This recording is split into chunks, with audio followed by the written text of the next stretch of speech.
October 21ರಂದು ನಡೆಯಲಿರುವ ದಕ್ಷಿಣ ಕನ್ನಡ ಮತ್ತು ಉಡುಪಿ ಜಿಲ್ಲೆಯ ಸ್ಥಳೀಯಾಡಳಿತ ಸಂಸ್ಥೆಗಳನ್ನು ಪ್ರತಿನಿಧಿಸುವ ವಿಧಾನ ಪರಿಷತ್ ಉಪಚುನಾವಣೆಯ ಹಿನ್ನೆಲೆಯಲ್ಲಿ ಉಡುಪಿ ಜಿಲ್ಲಾ ಬಿಜೆಪಿ ನೇತೃತ್ವದಲ್ಲಿ ಬಿಜೆಪಿ ಉಡುಪಿ ಜಿಲ್ಲಾಧ್ಯಕ್ಷ ಕಿಶೋರ್ ಕುಮಾರ್ ಕುಂದಾಪುರ ಅವರ ಅಧ್ಯಕ್ಷತೆಯಲ್ಲಿ ಅಕ್ಟೋಬರ್ 15ರಂದು ಉಡುಪಿ ಅಂಬಾಗಿಲು ಅಮೃತ್ ಗಾರ್ಡನ್ ಸಭಾಂಗಣದಲ್ಲಿ ನಡೆದ ಉಡುಪಿ ಜಿಲ್ಲಾ ಜನಪ್ರತಿನಿಧಿಗಳ ಸಮಾವೇಶವನ್ನು ಉದ್ದೇಶಿಸಿ ಬಿಜೆಪಿ ರಾಜ್ಯಾಧ್ಯಕ್ಷ ಬಿವೈ ವಿಜಯೇಂದ್ರ ಅವರು ಮಾತನಾಡಿ ಮಾರ್ಗದರ್ಶನ ನೀಡಿದ್ದಾರೆ. ಉಡುಪಿ ಚಿಕ್ಕಮಗಳೂರು ಸಂಸದ ಕೋಟಾ ಶ್ರೀನಿವಾಸ್ ಪೂಜಾರಿ, ಮಾಜಿ ಮುಖ್ಯಮಂತ್ರಿ ಡಿವಿ ಸದಾನಂದ ಗೌಡ, ವಿಧಾನಸಭೆಯ ವಿಪಕ್ಷ ನಾಯಕ ಆರ್ ಅಶೋಕ್, ವಿಧಾನ ಪರಿಷತ್ ವಿಪಕ್ಷ ನಾಯಕ ಛಲವಾದಿ ನಾರಾಯಣಸ್ವಾಮಿ, ವಿಧಾನ ಪರಿಷತ್ ಚುನಾವಣೆಯ ಬಿಜೆಪಿ ಅಭ್ಯರ್ಥಿ ಕಿಶೋರ್ ಕುಮಾರ್ ಪುತ್ತೂರು ಸಮಾವೇಶವನ್ನು ಉದ್ದೇಶಿಸಿ ಮಾತನಾಡಿದ್ದಾರೆ.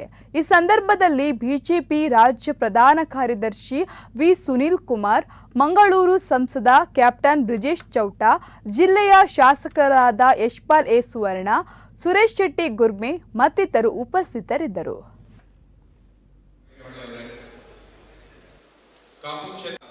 ಪ್ರಮುಖರೇ, ಬಹುಮುಖ್ಯವಾಗಿ ಪಟ್ಟಣ ಪಂಚಾಯತ್ನ ಸದಸ್ಯರೇ, ಇದೊಂದು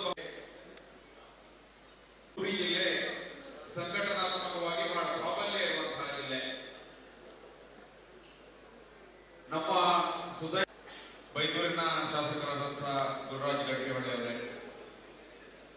ಕಾಪು ಕ್ಷೇತ್ರ ಪ್ರಮುಖರೇ, ಬಹುಮುಖ್ಯವಾಗಿ ಪಟ್ಟಣ ಪಂಚಾಯತ್ನ ತಾರೀಕು ಚುನಾವಣೆ ನಡೆಯುತ್ತಿದೆ. ಈಗಾಗಲೇ ಸಮೀಕ್ಷೆ ಪ್ರಕಾರ ಮತ್ತು ಮಾಧ್ಯಮಗಳ ವರದಿಯ ಪ್ರಕಾರ, ಸಮೀಕ್ಷೆ ಪ್ರಕಾರ ನಿಶ್ಚಯವಾಗಿ ಭಾರತೀಯ ಜನತಾ ಪಕ್ಷ ಬಹುದೊಡ್ಡ ಅಂತರದಲ್ಲಿ ಗೆಲ್ಲುತ್ತೆ ಅನ್ನುವಂಥ ತೀರ್ಮಾನ ಇದೆ.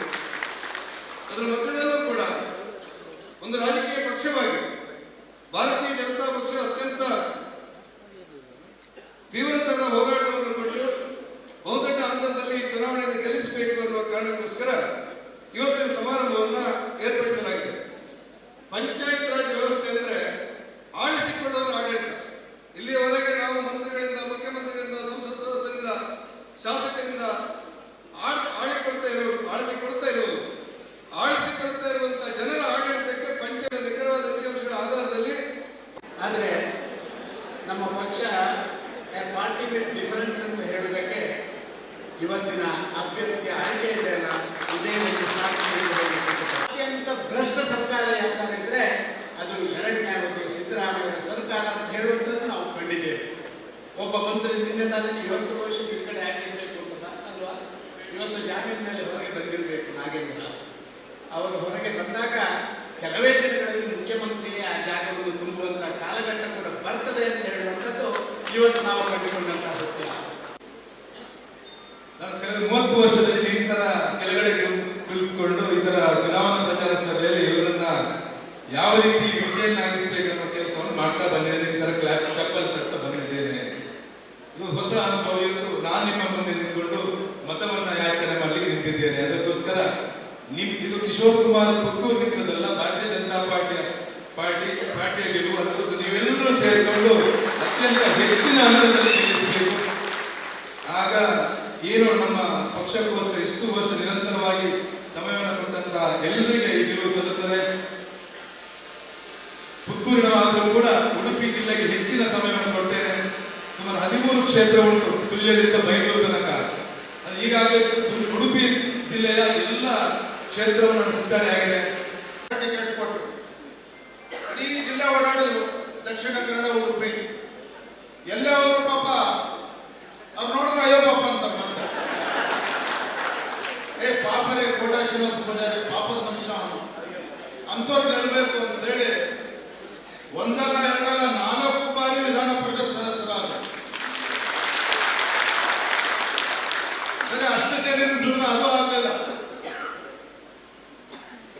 ಯಡಿಯೂರಪ್ಪ ಮುಖ್ಯಮಂತ್ರಿಗಳಿದ್ರು. ನಾನು ಹೇಳಿದೆ ದಕ್ಷಿಣ ಕನ್ನಡದಲ್ಲಿ ಅನ್ಸುತ್ತೆ ಎಲ್ಲಾದ್ರೂ ಒಂದ್ಸರಿ ಎಲ್ಲ ಸರ್ಕಾರಗಳು ಬಂದಾಗ ಒಳ್ಳೊಳ್ಳೆ ಕೆಲಸ ಮಾಡ್ತಾರೆ. 1-2 ವರ್ಷ ಒಳ್ಳೆ ಕೆಲಸ ಮಾಡಬೇಕು ಅನ್ನೋ ಹುರುಪಿನಿಂದ ಮಾಡ್ತಾರೆ. ಯಾವಾಗ ಅವ್ರ ಮೇಲೆ ಆಪಾದನೆಗಳು ಯಾವಾಗ ಬರ್ತದೆ ಅಂದ್ರೆ ಇನ್ನೊಂದು ಎಲೆಕ್ಷನ್, ಇನ್ನೊಂದು ವರ್ಷ ಇದ್ದಂಗೆ ಆಪಾದನೆಗಳು